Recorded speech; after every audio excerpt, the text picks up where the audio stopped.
Today, we're going to dive into a really fascinating paper that cracks a huge economic mystery. It's called Nominal Rigidities and the Dynamic Effects of a Shock to Monetary Policy. And trust me, it helps explain something you've probably noticed in the real world. Have you ever wondered about this?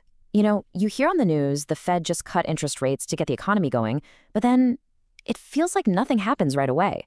It's not like flipping a switch. The real effects, the stuff that impacts jobs and growth, take a surprisingly long time to actually show up. And hey, this isn't just something you and I notice. It's a deep, genuine puzzle that has kept economists scratching their heads for decades. The standard economic models just couldn't explain this slow, drawn-out reaction. There was this massive gap between what the theories were saying and what we were all seeing happen in the real world. Okay, so to really wrap our heads around this, we need to look at this tale of two economies, the one that the old models predicted and the one we actually live in. Now, this slide just lays it all out so clearly. On the left, that's what the old models said should happen. After a stimulus, everything moves fast. A company's costs would spike, and inflation would just take off. But on the right, well, that's reality. The effects build up slowly, not even peaking for a year and a half, maybe 2 years.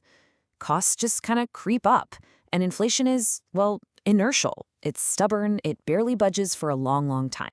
So how did economists try to make sense of this? Well, they had to kind of force it. To get their models to show a slow response, they had to plug in some pretty wild assumptions, like assuming that companies set their prices and were then stuck with them for years. But we all know that's just not how the world works. It was a huge red flag that something really fundamental was missing from the theory. And this is where the paper we're looking at today just completely changes the game. The authors figured out that the economy has a couple of secret ingredients, these key mechanisms that older models were just completely missing. And here they are. The solution to this whole puzzle really boils down to two incredibly powerful ideas: sticky wages and variable capital utilization. When you put them together, they explain why the economy often moves more like a giant cargo ship than a speedboat. First up, sticky wages. And this is exactly what it sounds like. Wages just aren't that flexible. They don't adjust overnight. I mean, think about it. Most people's salaries are set for a whole year. This paper found that, on average, wage contracts last about 9 months. So that stickiness means that when the economy gets a shot in the arm, labor costs don't immediately shoot through the roof for companies. The second ingredient is variable capital utilization. Now that sounds a little technical, but I promise the idea is super simple. When demand picks up, a factory doesn't have to go out and build a whole new production line right away. What can it do? It can just run its existing machines for longer. Add a night shift, run things on the weekend. This lets firms ramp up production without their costs going crazy, which is another huge reason why inflation stays so low at first. So the theory is solid, it sounds right, but you gotta ask, does it actually hold up in the real world? This is the moment of truth.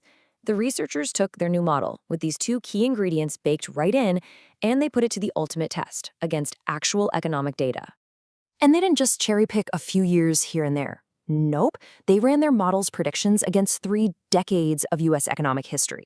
They wanted to see if it could really, truly replicate what actually happened after a monetary policy shock.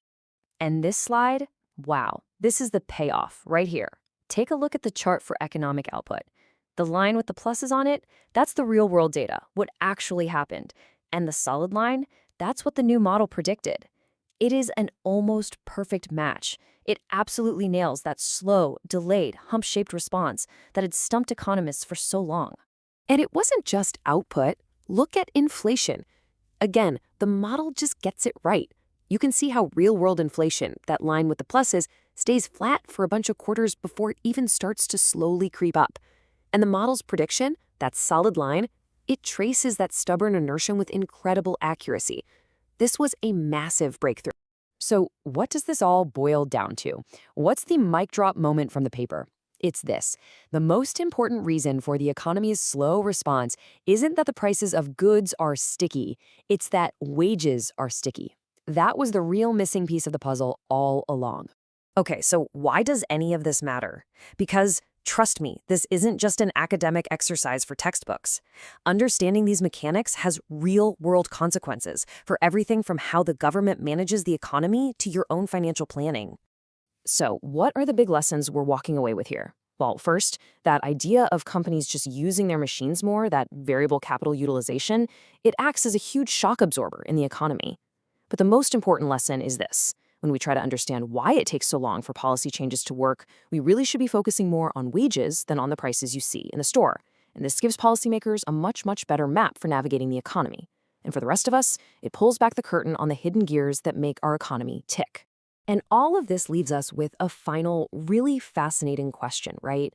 This paper uncovered two major hidden frictions. So it just makes you wonder, what other invisible forces, what other kinds of stickiness are quietly shaping the economic world all around us right now?